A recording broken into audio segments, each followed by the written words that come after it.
Happy Friday. Okay, so if it's another day, we have another member of the Jobs Cabinet.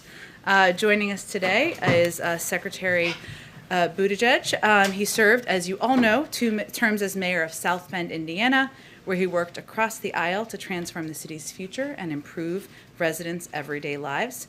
Household income grew, poverty fell, unemployment was cut in half. He helped spark citywide job growth and facilitated innovative public-private partnerships, like a benefits program to improve the city's transportation experience for workers. One of the mayor's initiatives, Smart Streets, led to benefits that included small business growth along previously neglected corridors and hundreds of millions of dollars in new private investment in the once empty downtown. He also served for 7 years as an officer in the U.S. Navy Reserve, taking leave of absence from the mayor's office for deployment to Afghanistan in 2014, and he is the first openly gay person confirmed to serve in a president's cabinet. I know you know a few things about him from the past. He will take a few questions at the end. We kind of have a time limit, so as always, I will be the bad cop. With that, I will turn it over. Thank you. All right.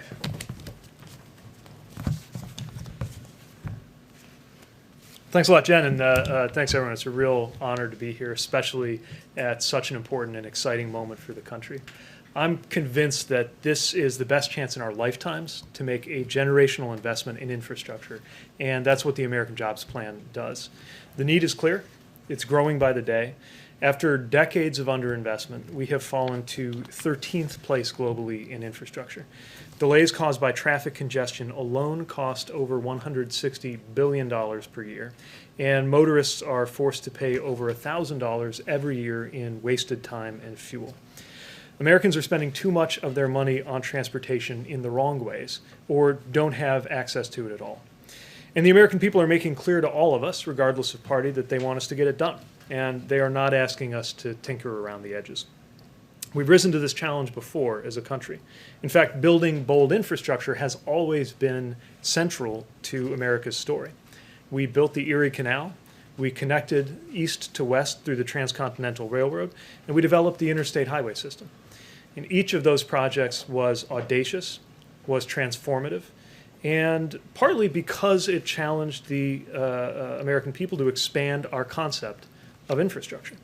But in doing so, these projects transformed our nation for the better, and they fueled the U.S. economy and way of life for the long run. So now it's our turn. The American Jobs Plan will again transform America's roads and bridges, rail and transit, ports and airports for the better. It's going to help modernize our transportation infrastructure so we can compete in the 21st century and connect communities. It will create millions of good jobs in communities across the country. I want to point out again that this is the biggest investment in American jobs since World War II. But I think it's important to demystify the kinds of jobs that this plan is going to create. These are good jobs. They are not mysterious or overly futuristic or inaccessible. We are going to need workers who are good with steel to make the cars and trucks of the future.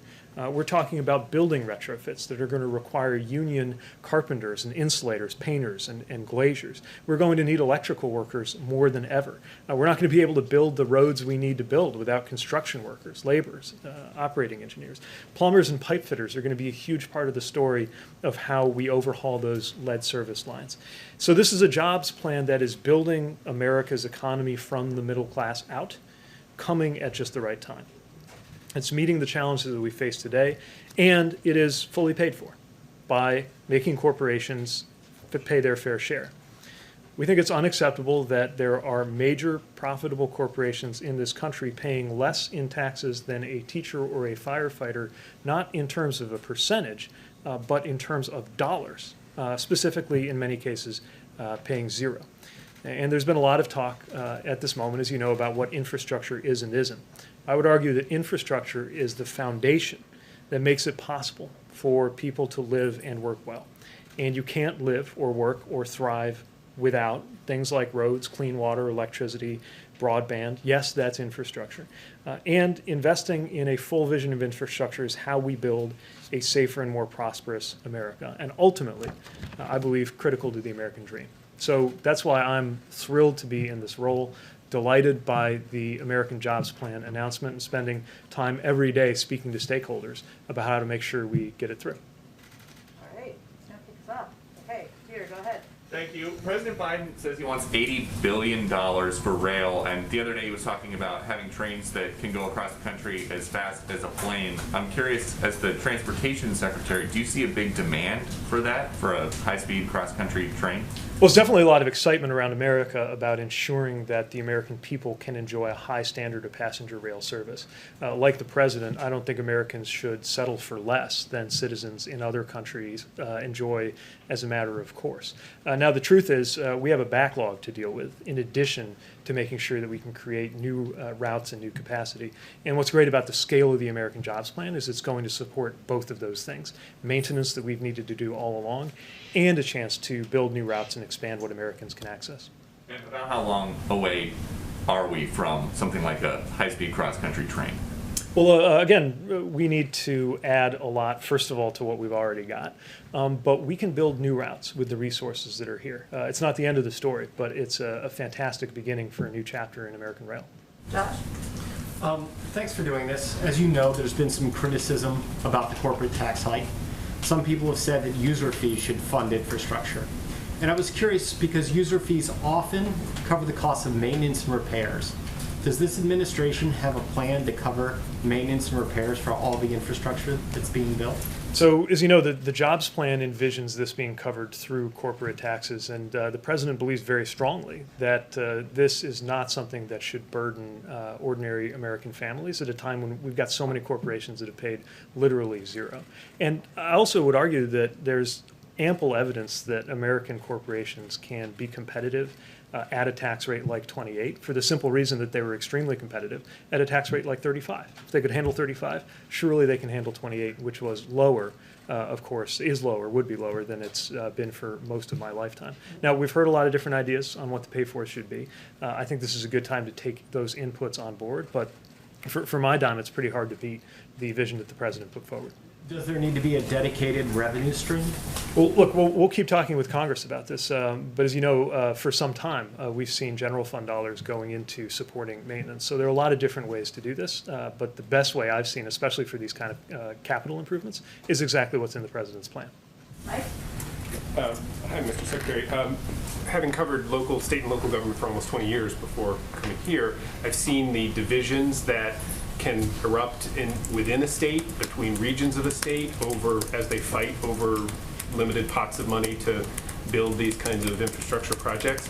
How involved do you think the federal government, the Department of Transportation, the Congress, the White House should be in making the inevitable choices that are going to have to be made in terms of which bridge gets fixed first, which road gets widened? There's obviously not enough money to fix everything and to do everything. And so how much of a role do you envision playing, or is it up to the states to kind of wage the wars they normally wage over this stuff? Well, I think there's always been a push-pull here, right? Because communities often know what is most needed for them. And we welcome that, and I think our program design recognizes that. So I view our role as laying out the broad policy strokes. Even in the existing discretionary grant programs, you've seen this. So, for example, with infra, formerly known as FAST grants, we made sure that first wave of calls for applications clarified that we're looking for great projects that also bear on things like equity and climate that are important to this administration.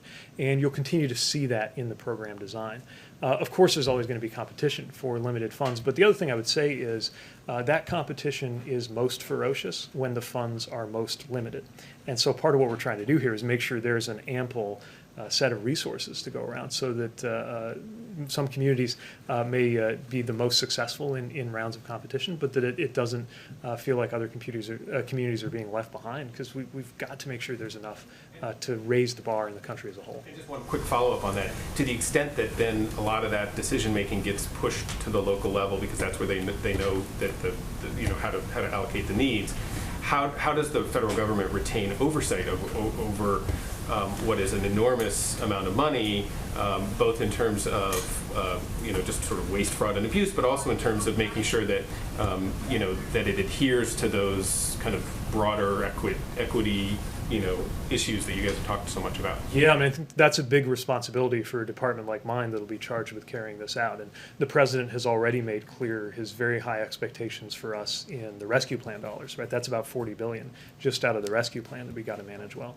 But, he also rightly takes pride in the remarkably low rate of waste, fraud, and abuse in the Recovery Act that he led in the Obama administration. I think now's the moment to make sure we double down on those principles to make sure that the dollars are well spent. And yes, we got to make sure that they actually meet the public policy goals that are motivating us to do this in the first place. Secretary, thanks for doing this. Although with you and Chris here, I'm having like alternative universe and flashbacks to other times and other places. Since you're Transportation Secretary, travel, obviously, a big part of what you have to worry about.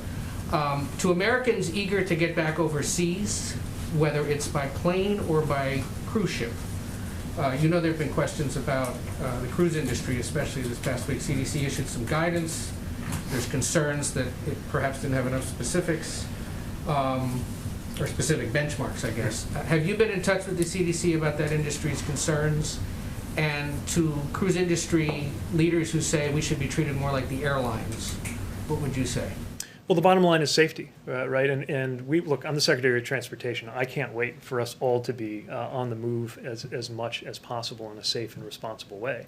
But it's got to be safe and responsible. And airplanes have one safety profile. Cruise ships have another. Vehicles have another. And each one needs to be treated based on what's safe for that sector. I'll tell you, I certainly care a lot about seeing the cruise sector thrive. And I know that CDC is hopeful that a lot of these operators will be in a position to be sailing by midsummer, and laying out these specific kind of gates that they need to get through is a very important step toward that. And to the industry leaders who say midsummer is too late, to the governors who say that's too late from our state economies, you would say what? Well, we want to do this as soon as we responsibly can, but we also have to make sure that it's safe. Steve? Once you get the money from the rescue plan, is there a process for speeding the projects, getting construction started? Because there's always delays in permitting and so forth. Yeah, this is another thing that I was glad to see specifically discussed in the jobs plan release, which is the importance of efficiently delivering these dollars. And we see that a lot of countries that have very rigorous standards around environmental and other concerns also have found ways to make sure the delivery is efficient. So provided it does not entail cutting any corners on things that are fundamental policy goals and legal requirements like environmental standards, provided we can do it without cutting corners, I think we can find ways to make sure that the process is more efficient, to look for duplication and try to root that out. And that's going to be an important part of making sure that these dollars do the most good economically. Although I would point out, this is not the same kind of stimulus pattern we were talking about in 2009, right? We're looking for shovel-worthy projects, but we're also looking at shovel-ready projects, but also shovel-worthy projects that are still in that pipeline. Okay. To pivot really quickly to planes, there's been problems discovered with the 737 MAX. Dozens of them have been grounded, and this was months after the FAA said they were safe to fly again. I'm curious if you still have confidence in the FAA's decision to lift the grounding of the jet.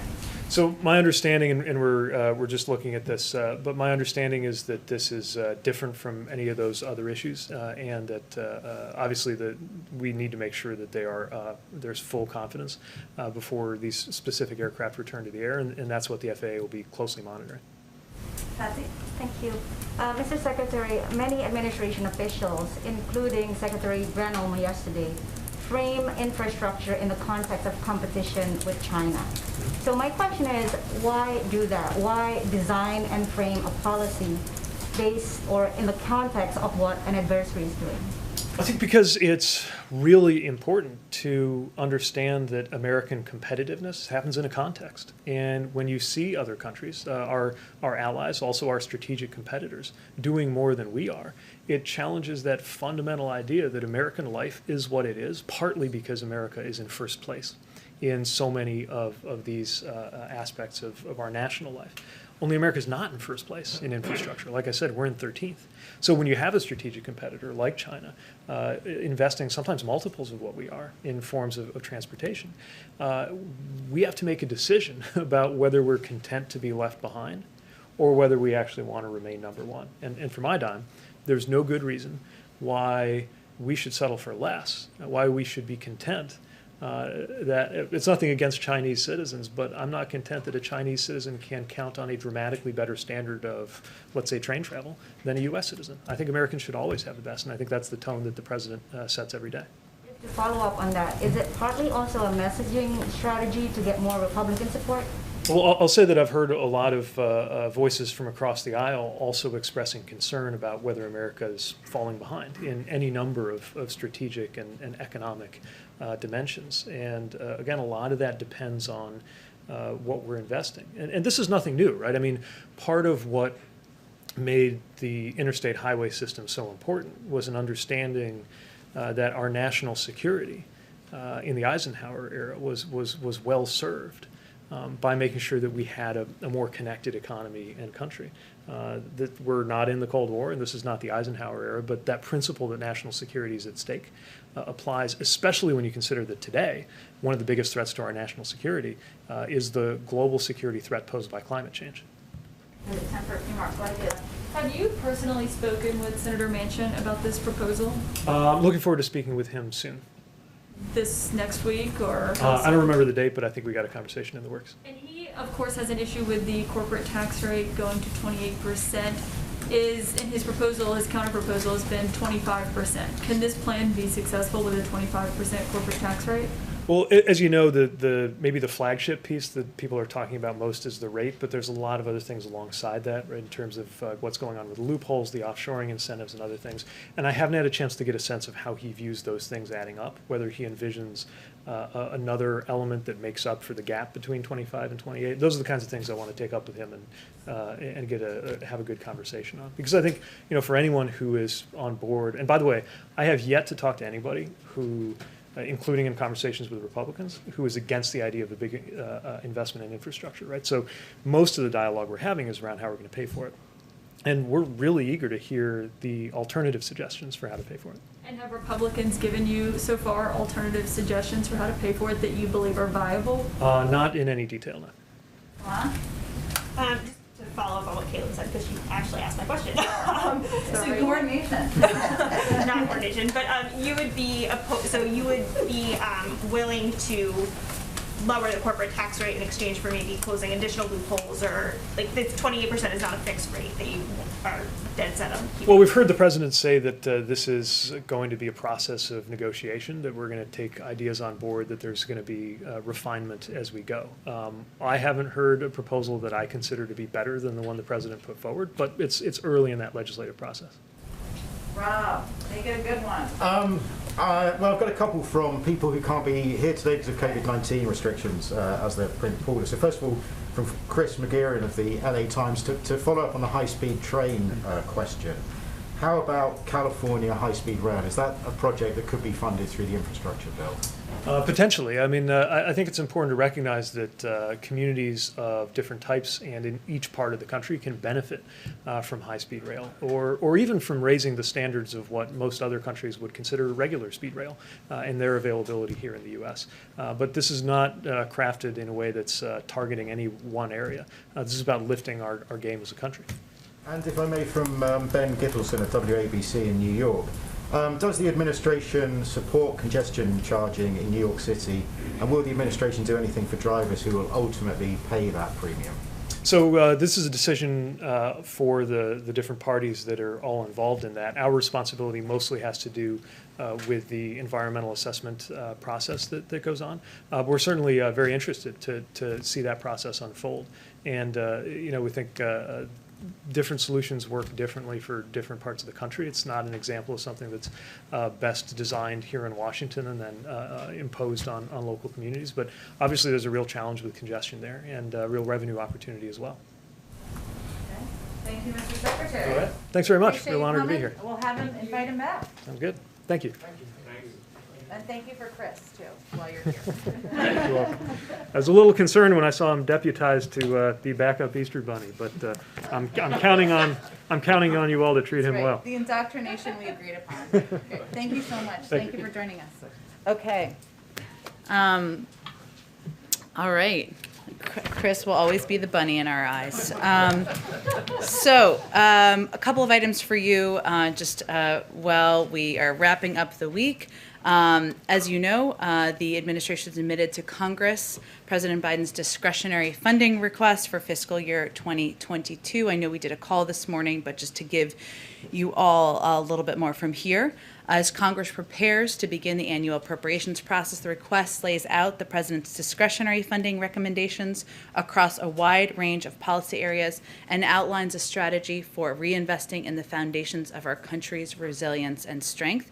The request, which represents only one element of the administration's broader agenda, includes major investments, proposed investments, I should say, in K-12 education, cutting-edge medical research, housing, civil rights, and a range of other priorities that are vital to our future.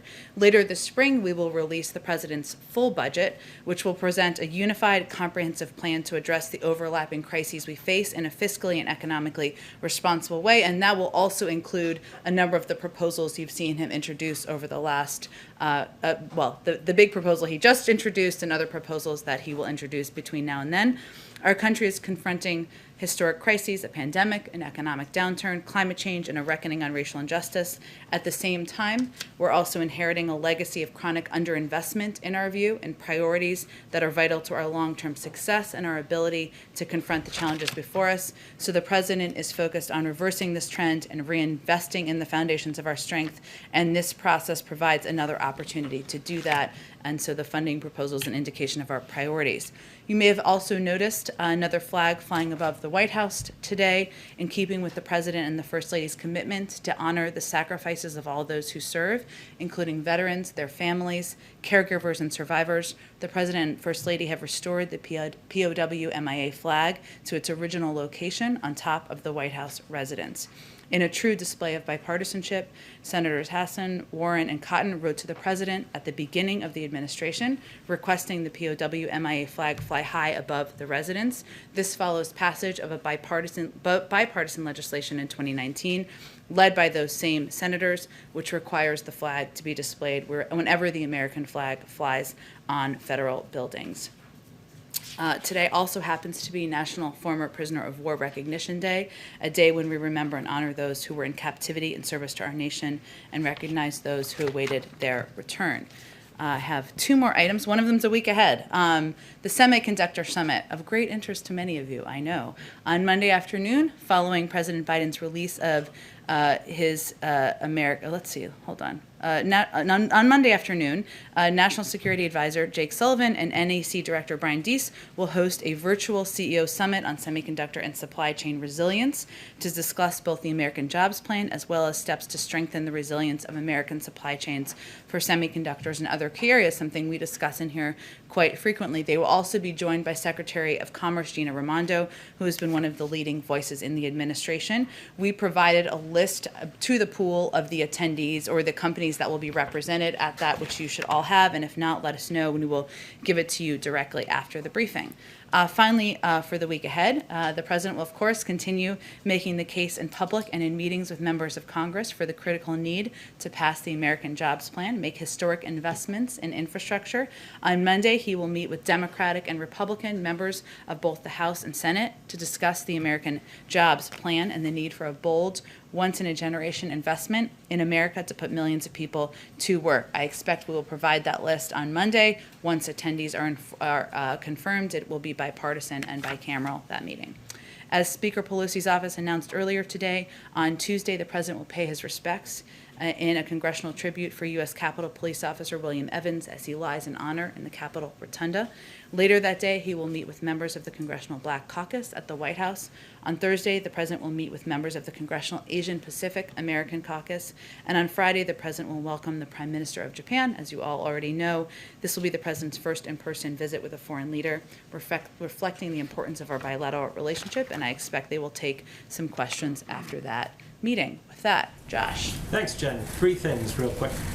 First, the discretionary spending proposal tries to make investments in the country that the administration says couldn't be made because of the 2011 Budget Control Act and the caps on spending. That deal had to be reached with Republicans. And I'm curious, what gives you more confidence that an increase in discretionary spending can be reached with today's Republicans than the Republicans of a decade ago? Well, I would first say that any budgetary proposal, including a discretionary proposal that is not a full budget, is an opportunity to outline the priorities of the existing administration. And it is a reflection of the president's view that a number of these discretionary programs were underfunded over the last several years, and therefore prompted a plus-up and a proposed plus-up, because if we are going to address a range of issues where there is agreement among Republicans as well that we need to work together to, support additional funding to address these various crises in our country. So I will say we're at the beginning of our process. This is the beginning of what we know is a long journey. It's meant to give discretionary guidance so that officials and staffers on the Hill, the people who followed in the footsteps of Shalonda Young can get to work. That's exactly what it will do, and we're looking forward to having those conversations. Two, does the president have any thoughts on the votes of Amazon workers in Alabama against unionization, something he kind of encouraged them to take that vote? Well, the president has said that whether to organize a union is a worker's choice. And the National Labor Relations Board has a process for ensuring there is an accurate count of the votes cast in selection so that we can know what choice the workers have made. So the president is going to wait, just for your own planning, for the NLRB to finish its process and declare a result to make a further comment. But I will say broadly, as you know and you alluded to in your question, we know it's very difficult for workers to make the choice to form a union. That's why the president's American Jobs Plan includes protecting the Right to Organize Act, which would give more workers the ability to organize and bargain collectively with their employees. And that's a fundamental priority for him, something he's fought for throughout his career, but we will wait for further comment until the NLRB concludes their analysis. And then North Korea's leader said the country's economic woes right now are the worst since the famine in the 1990s. Does that create any additional security risks for the U.S., and are we under any obligation to deal with the humanitarian crisis? Well, first I would say that no actions that we are taking as it relates to sanctions are meant to be targeted at the North Korean people. They are in the conditions and the circumstances they're in because of the actions of their leadership. We continue to work with international leaders and organizations to provide humanitarian assistance, something that we believe is important and vital to do from a humane standpoint, even while we have issues with their nuclear aspirations. Go ahead. We looked at the Pentagon budget. You're proposing a modest increase. Mm-hmm. Is that enough to meet the priorities set out by the administration, since you're facing an increasingly assertive China and Russia poses a threat to Ukraine? You're absolutely right, Stephen. We've spoken, of course, about our concerns about exactly those issues. I will say that first that this is a proposal for to give guidance to the Hill and hardworking budget staffers on the Hill as they put together the 2022, budgetary plans. The focus of the plus up on defense is meant to address a couple of issues over that period of time, promoting diversity and inclusion in the armed forces, fulfilling our commitments to military families. Part of it goes to military and civilian pay increases, or that's what is proposed, prioritizing defense investments in climate resilience and energy efficiency. We believe it provides a robust funding level for the military forces needed to deter war and ensure our nation's security is grounded in the administration's interim national security guidance. But again, there will be a full budget later this spring that will be proposed by this White House. Secondly, China's been conducting military exercises around Taiwan. How do you interpret these moves? Are you concerned that they might invade Taiwan? First let me say that we're not looking, as you know, for confrontation with China. Our focus and our relationship is one based on steep competition. We have been clearly, publicly and privately expressed our concerns, our growing concerns about China's aggression towards Taiwan. China has taken increasingly coercive action to undercut democracy in Taiwan. We've seen a concerning increase in PRC military activity in the Taiwan Strait, which we believe is potentially destabilizing. So we are watching that closely. I can't make any other predictions from here. Of course, the Department of Defense and others would be in the lead on making those assessments. Go ahead. Jen, thank you. The President's commission on expanding the Supreme Court is out. We know he's going to wait for the results. What is the President's view of the calls for Justice Breyer to step down? He believes that's a decision Justice Breyer will make when he decides it's time to no longer serve on the Supreme Court. So should the groups pushing for him to go back off? I think I can just speak to what the President's view is of the Supreme Court Justice's ability to make his own decision. And outside the inauguration, when he was sworn in, has he had any conversations with Supreme Court justices? Not that I'm aware of. I'm happy to check if there's anything we can read out. Next week, Congress gets back. You announced this bicameral bipartisan meeting. You're entering an interesting phase where in the House and the Senate, there is now a single vote margin between the two parties. And in essence, 1, 2, or 3 members of your own party could upend the President's legislative agenda. How are you guys recalibrating to deal with this closer majority or closer margin in both chambers as you try to get these incredibly expensive and ambitious plans passed? Well, first I would say that what an interesting time to be in Washington and be all of you. Our focus has long been working with Democrats and Republicans. That is the President's objective. And obviously the close margins make that a necessity. And so when he is inviting members here, he's inviting not just one wing of a party, not just one wing even of his own party. He wants to have the discussion about how we can work together to address our nation's outdated infrastructure and rebuilding our workforce for the future. Now, from our vantage point and from our viewpoint, we've seen there have been a number of Republicans in the Senate, I'll give you more homework, but you probably know this off the top of your head, Ed, who have supported infrastructure bills, who have supported, the WRDA bills, who have supported legislation that is consistent with what the President is proposing. And as Secretary Buttigieg just conveyed, in a lot of the discussions we're having, most of the disagreement is about the size. Some think it's too small, some think it's too big. It's like Goldilocks. We'll have those discussions, but also about the pay-fors. And so those are the conversations that we will have. But largely the margins in Washington don't change our approach, because the President was elected because he was committed to working with both parties, to working together to address the crises our country is facing. Go ahead, Peter. Thank you very much. To follow up on Ed's questions about the Supreme Court action today, President Biden once said in 1983 he thought court packing was time back machine. Oh yeah. He said he thought that court packing was a bonehead idea when FDR tried it. So why ask a panel now to go and see if it is a good idea? Well, first, the panel is being asked to take a number of steps, including the pros and cons on exactly that issue. But they will also be looking at the court's role in the constitutional system, the length of service and turnover of justices on the court, the membership and size of the court, and the court's case selection rules and practices. And the makeup of this commission, which was vital for the President, there are progressives on the court, there are conservatives on the court. People will present different opinions and different points of view, and then they'll have a report at the end of 180 days.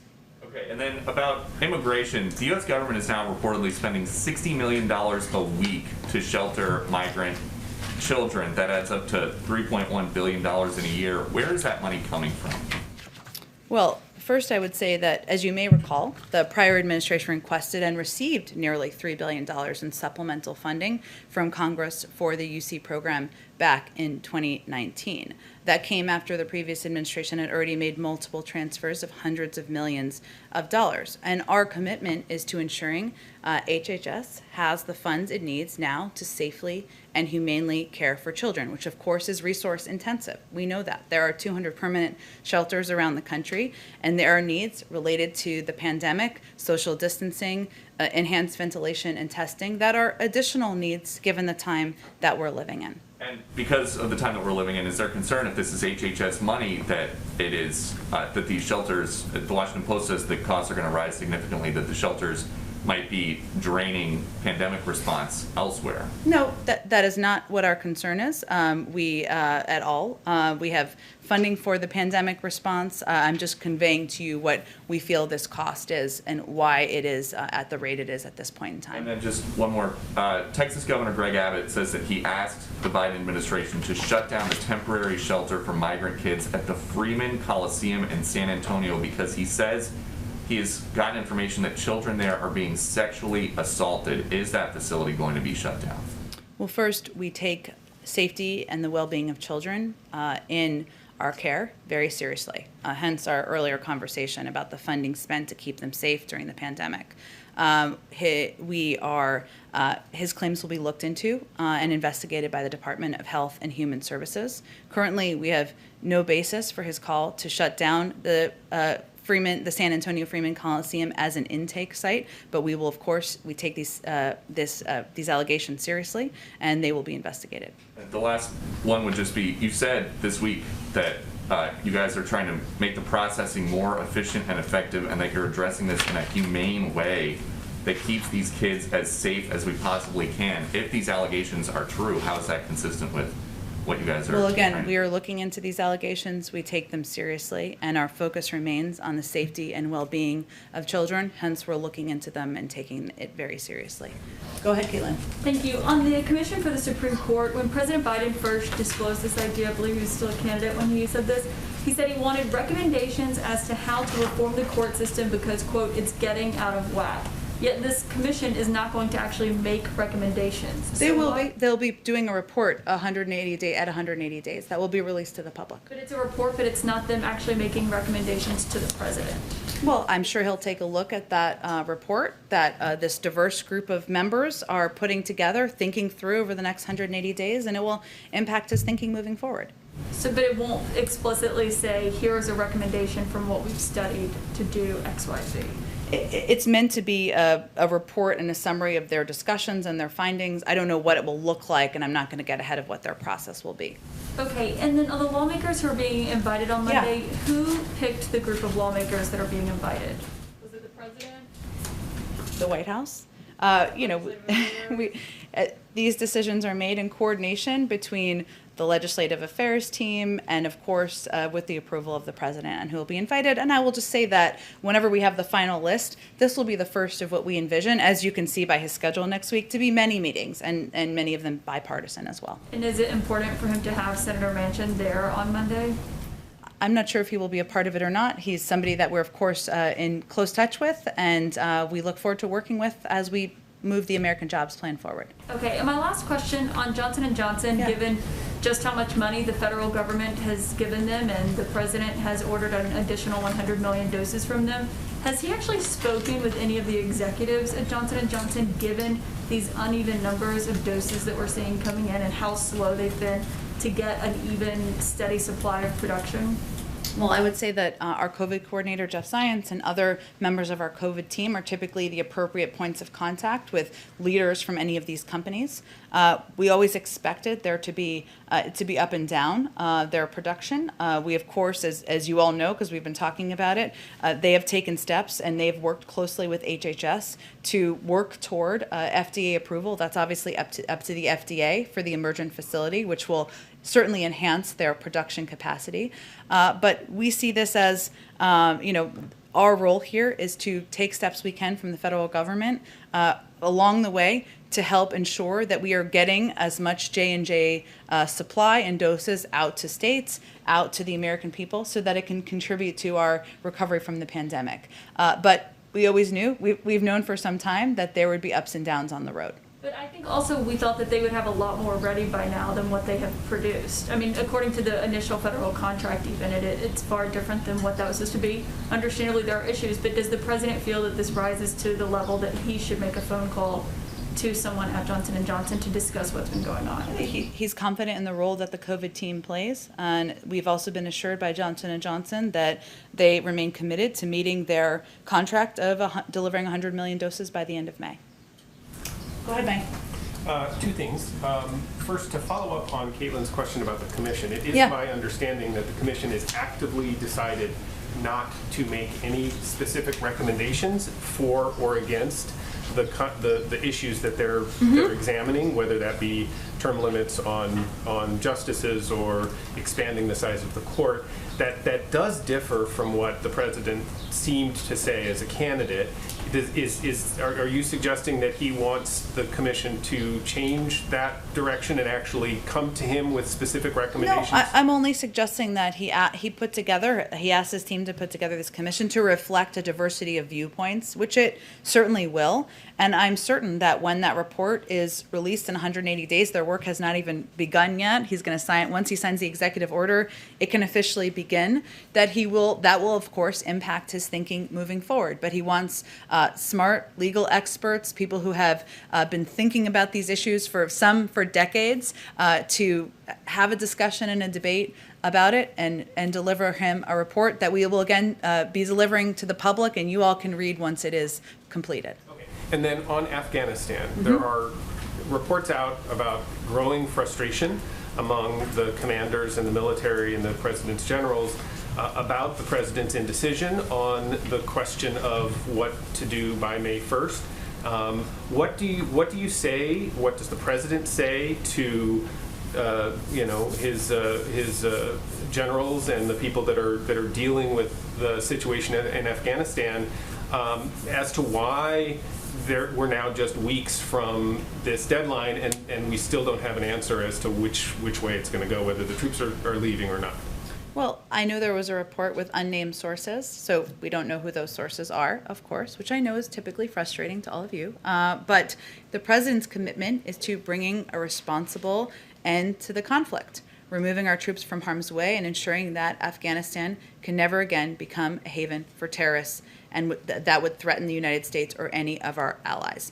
He wants to make that decision in close consultation with partners around the world, with the advice of his national security team, and do it in a way that ensures we are protecting our national interests and the safety and security of our troops, all at the same time where there's diplomatic negotiations with the Taliban. So he has been clear publicly, I think, that it is operationally challenging to get troops out by May 1st, but I certainly expect you will hear from him on what his decision is in advance of that period of time. But is it responsible for you talk about a responsible management of the situation. Is it responsible to let a deadline like that come within a matter of days even, perhaps, with the military not really knowing for sure what their posture is going to be? I can assure you that the president's approach is responsible and that he is taking the advice, the counsel, the consultations of members of his military leadership,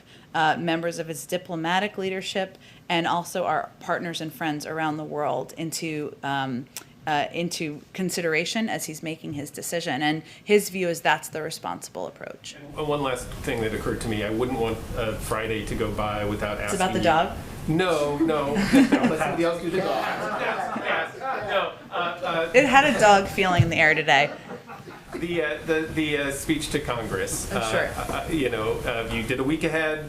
I know. Didn't seem to have that included in there for next week. It will not be next week. It will not be next week. So do you have any? I think you said yesterday or the day before you're still working with the Speaker's office, but nothing new to add? Nothing new to report. And I would just remind you that whenever a date is finalized, the invitation would be officially issued, right, from the Speaker's office. So, but we are still working. Part of that question about that would be, though, you've obviously now you're stacking up things that you need to sell, that you and the White House and the President need to sell to the American public. Mm-hmm. You've got the jobs plan now. You've got the budget that you've added on there. Yeah. Presidents typically use these moments of a speech to the Congress and to the public as an opportunity to sell this, to kind of make the pitch. Are you guys depriving yourselves of some opportunities to do that by delaying this? I promise you we will have something to sell in the speech. and we will use it for that opportunity. Go ahead, Patsy. Thank you. Jen, my question is about U.S. global response to the pandemic. Now, we know that we've given $4 billion to COVAX. There's the initiative with the Quad, some vaccine sharing with Mexico. But what we haven't heard from the administration is a kind of comprehensive and detailed strategy in terms of what the U.S. is doing to help the world recover from the pandemic, not just in terms of vaccine sharing, but also supporting financing mechanism or manufacturing, what have you. And I know that you've just appointed the Global COVID Response Coordinator. When can we expect her to be here to share the administration's strategy with us? Well, we're happy to invite her. She works out of the State Department, right? So I would expect that she might speak there first if you or a colleague is over there covering. I would say, look, that our approach is that the president remains committed to playing a constructive role in the global effort to defeat the virus. That includes contributing through COVAX. It includes obviously lending doses to Canada and Mexico. It includes considering a range of requests that are coming in from around the world. But as we've also seen, this is a very unpredictable virus, and his first priority is ensuring that the American people are vaccinated. And that means we need to plan for supply so that we can, when we know what's most effective for kids, that we can plan around also different things that come up, as we've seen over the last week or so with Emergent and Johnson & Johnson, that we have enough supply and enough capacity, and we've done enough contingency planning for that. That's our first priority, but we will continue to be work to play a constructive role in the global community. I understand that the strategy is to be oversupplied and overprepared for domestic needs, but at what point should the administration consider pivoting from just focusing on domestic needs and start responding to global needs, particularly at a time when China and Russia, as you know, is increasing in terms of their vaccine diplomacy? Well, when we are confident in our supply at home, we will share vaccines, including through COVAX. I have one more. Okay. Yesterday you mentioned that the administration is concerned about Russia's increased military presence in the border with Ukraine. Can you confirm reporting that the administration is considering to send warships as a show of support to Ukraine in the region? I would point you to DOD for anything about our military assets. Go ahead, Jenny. Thanks. On the climate summit, I think we're now 2 weeks away, and I asked a couple weeks ago if there was any plans to have a bilateral with the Chinese president on the sidelines of it. So first, has the White House made a decision on that? And then two, do you plan any bilaterals on the sidelines to conduct any business outside of the overall climate summit that's taking place? It's a great question. We're still figuring out what the additional components or what the format of the summit will look like. We've invited about 40 leaders from around the world, so there's obviously a lot of scheduling to be done, but I expect we won't have a final update on that until we get to be probably within days of the summit. Okay. Sure. Go ahead. Thank you very much. Two questions, if I might. One on Ukraine. So you've had a response to solar winds and the past election meddling pending for, well, ever since we've been doing this. But is there any concern that the new challenges from Russia are kind of piling up now? And is the administration, which is obviously still a new administration, ready for that? And as an example, does the administration have, ready to go, a response if Russia were to send some of those troops, or all of them, into Ukraine? Which is obviously not impossible. And if you do have a response ready to go, have you communicated it to the Kremlin as a means of deterrence, you would hope? Well, first I would say that of the actions that have already been taken that we've had ongoing reviews about, we've been clear, but I will reiterate, there will be consequences, some unseen and some seen. We will hope to have more about those soon. I know you guys are tired of hearing that, but hopefully soon. As it relates to the escalating Russian aggressions in eastern Ukraine, including Russia's troop movements on Ukraine's borders, we are, of course, in close consultation and working with partners and allies in the region to assess, to share intelligence, to determine what's happening, and what can be done about it. But I'm not going to get ahead of that internal diplomatic process. Have you made that call, as it were, to the Kremlin to say, you do this, this is what's going to happen?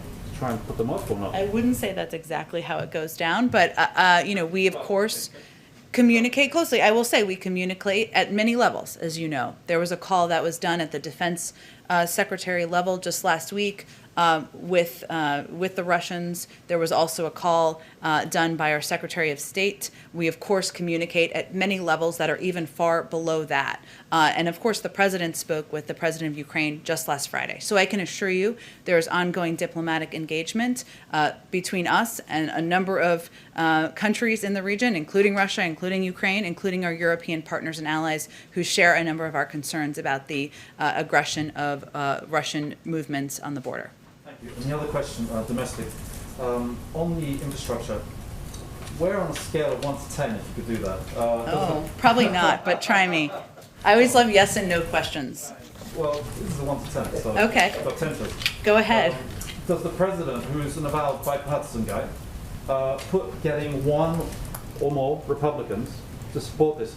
You've been saying consistently that it doesn't, in a way, it doesn't matter what they do on the Hill because the public supports what the president is doing, and you point to polls. And they do say we don't say it doesn't matter. It's just an impact. And there is a question that I hope your colleagues on the Hill ask a number of Republicans, which is why would they oppose investment in our nation's infrastructure when the vast majority of the American public thinks it's imperative we do. But as the Secretary just said, the disagreement is not really about the need to modernize our nation's infrastructure. It's about the size, it's about the pay-fors, and we absolutely understand there will be compromise, there will be debate. That's all a part of the process.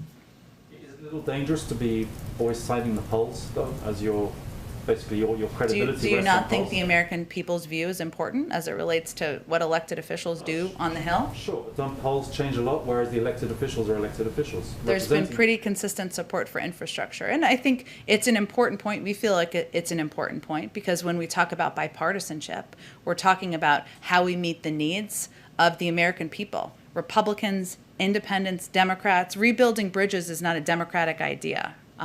Ensuring kids don't have access to clean water is not a Democratic idea.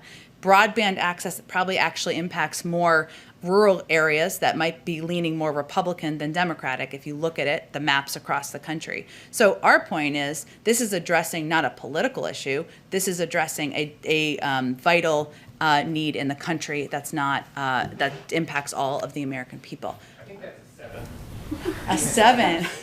Okay, fair. I don't even know what the rating numbers are about anymore. Rob, go ahead.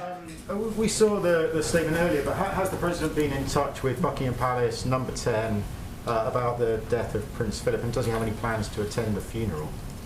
He has not been in touch directly himself. No, we put out a statement in his name and the First Lady's name earlier today. I'm not aware of any plans at this point in time. And Hunter Biden's book is out this week. To what extent was the White House, the president, the transition, or whatever that timing might have been, involved in vetting its contents?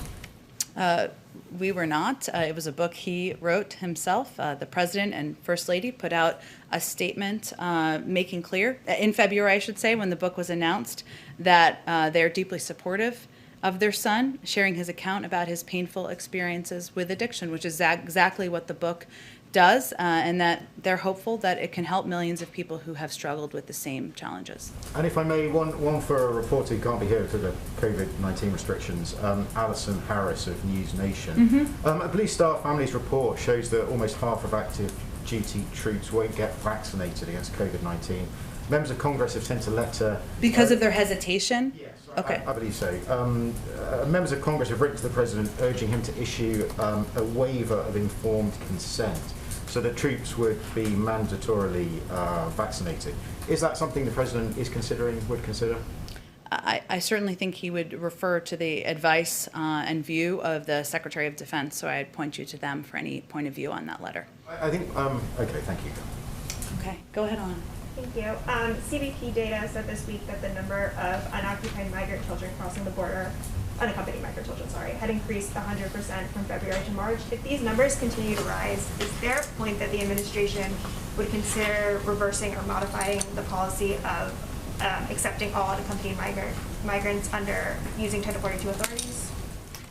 Would we no longer accept, just so I understand the question, children who are under 18?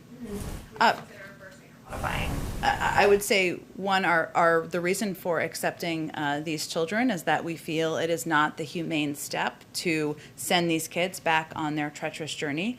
Our focus is on addressing the needs, opening up shelters, ensuring there is access to health and educational resources, expediting processing at the border, and those are the steps we feel that are most effective from a policy standpoint at this point. And then just one more question on Amazon. The president supports the PRO Act, but how does he expect it to get through Congress, particularly if infrastructure is not done under reconciliation? How does he expect to get the PRO Act passed through Congress? It is something that he certainly strongly supports, and it's consistent with his advocacy for the ability and rights of workers to organize. I don't have anything on the legislative strategy and what that will look like moving forward. I'd certainly point you to the Hill on that. Thank you. Go ahead in the back. Thanks, Jen. I want to ask you about the case of a 10-year-old Nicaraguan boy who was, videos went viral when he was seen walking the desert by himself, saying that he had been dumped by the group that he was with. Through our reporting, we now know that this child had been deported with his mom days prior. His mom is kidnapped in Mexico. He was able to free himself through a family member who paid ransom, and that's how he ended up back in the U.S. So I have two questions for you on that. One, why does the U.S. government continue to deport these people back to Mexico to dangerous situations and not to their countries of origin? And the second question is, the president back in October of 2020, in a conversation with Univision, said that he would grant deportation moratorium to Nicaraguans as well as Venezuelans and Cubans. That happened for those two other groups, and not for Nicaraguans. So you have an update on that and why that hasn't happened? I don't have an update on the second. I'm happy to check and see with our diplomatic team what the status is and if there's any particular update.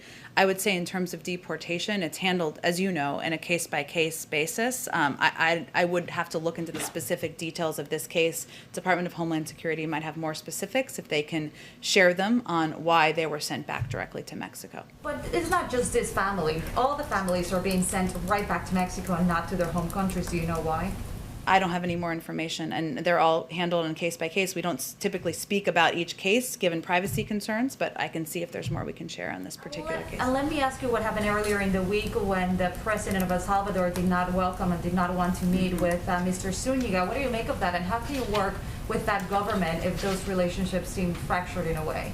Well, you're right that when Special Envoy Zúñiga was in El Salvador, he did not meet with the president, but he did have productive meetings with the foreign minister, other senior officials, such as the Attorney General, OAS representatives, members of civil society, private sector leaders, and others. So we felt it was still quite a constructive trip. These meetings, in our view, lay the foundation to build on the already strong bilateral dialogue we have with the administration at all levels, and we'll continue it from here. Move forward without the president being involved, the president of that country? I don't think they're predicting he won't be involved. He just didn't have a meeting when Ricardo Zúñiga was in El Salvador on the last trip, but he had a number of other constructive meetings, which we feel are a strong basis and foundation for moving forward. Go ahead in the back. Thank you. Do you see any changes in the Chinese behavior or the approach which the Biden administration is asking China to do that? Sorry, the masks make it hard sometimes to hear, and I know you're all the way in the back. Do we see changes? Do we say it one more time? Yeah, you have reached out to Chinese. Even president has spoken to the Chinese president. There have been several rounds of talks of a phone with the Chinese. Do you see any changes in the Chinese behavior or the approach to address your concerns? Well, I would say we're less than 100 days into our administration. What we can control is how we approach our relationship with China. We see it as one that is about competition, not about conflict. And our focus is also on approaching the relationship from a position of strength. So that includes rebuilding, investing in our workforce at home, things like infrastructure investment, ensuring we have broadband access across our country certainly fit into that category, and also working very closely with our partners and allies in the region and also across Europe. So that's how we're approaching it. In terms of assessments of their changes in behavior, I would leave that to all of you to assess. But how do you characterize the response from the Chinese in the first 100 days? I don't have a new assessment from here. We are approaching this from a position of patience. We're not in a hurry. We are working to strengthen our conditions at home, better support our workforce, ensure that we are approaching the relationship from a position of strength. In your week ahead, you said Prime Minister of Japan will be coming here next Friday. Yep. This is the first foreign leader visiting the White House in the Biden. Can you give us a sense of what's the kind of preparation you are having? Is there going to be a joint statement or joint press conference with the foreign leader? I expect they'll have statements, and we'll take some questions as well while they're here. Okay, there's one more on Russia, follow up on Russia.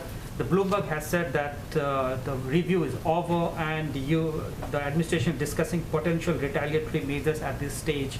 Can you confirm that? Is the review over, or you're considering some actions against Russians? I can confirm there will be consequences, some seen, some unseen, and we hope to have more on that soon. Thank you. Go ahead. Hi, thanks. I wanted to ask about the infrastructure plan and Sure.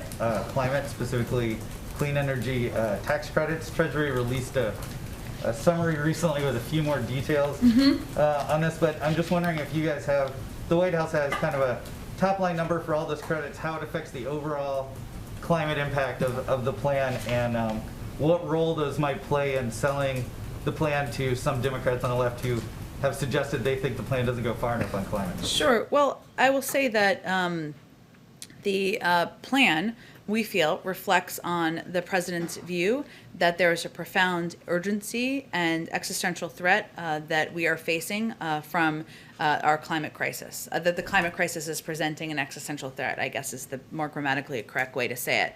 And we believe that he wants to take every opportunity we can to help address that. So the American Jobs Plan will position the United States to meet President Biden's goals of creating a carbon neutral power sector by 2035 and a clean energy sector by 2050. It will do that by building modern, sustainable, and resilient infrastructure, ensuring clean, safe drinking water is a right and available to all communities, revolutionizing electric vehicle manufacturing, mobilizing the next generation of conservation and resilience workers. This will not be the totality of what we do to address the climate crisis in the Biden-Harris administration, but it is certainly an important step and one that we've had positive response from a number of members. But specifically on the clean energy tax credits, do you have any other, again, top line numbers, or do you have any idea of when those may be forthcoming?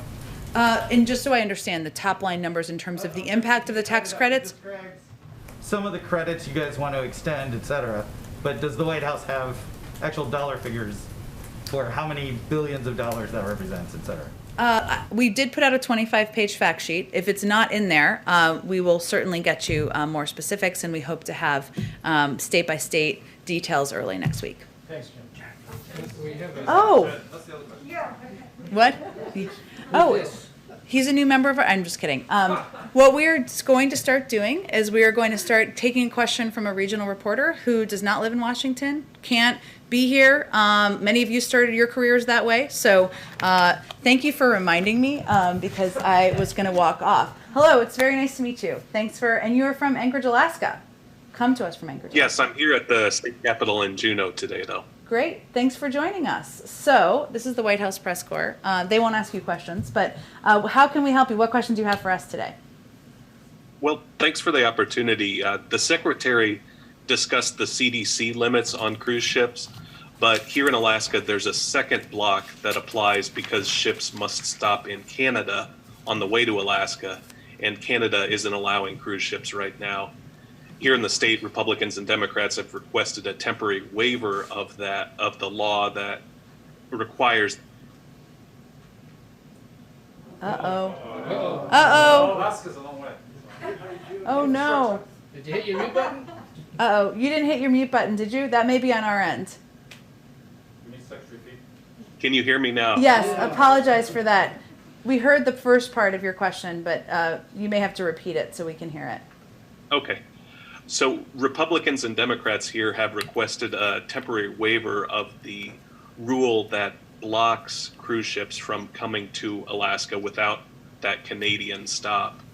And I was curious what the administration thinks of those requests and whether action is possible before the end of the summer tourist season. Well, we heard about this earlier from some of your colleagues here in the White House briefing, not specific to Alaska, but the cruise industry in general. It's certainly an industry that we want to thrive, and we just want to ensure it is, we are reopening capacity in a safe manner and doing that as quickly as we can. I will say that we have been working with Senator Murkowski and Alaska officials on engaging Canada and finding ways to assist the cruise ships. That's a process that's ongoing. Unfortunately, I don't have more details, but it is something we are fully aware of, that we are working with your senators on to help address, and we certainly recognize the importance of the cruise ship industry to the Alaska economy. Thank you so much for joining us. We appreciate it, from Alaska. Okay. Well, thank you guys. Happy Friday. Have a great weekend.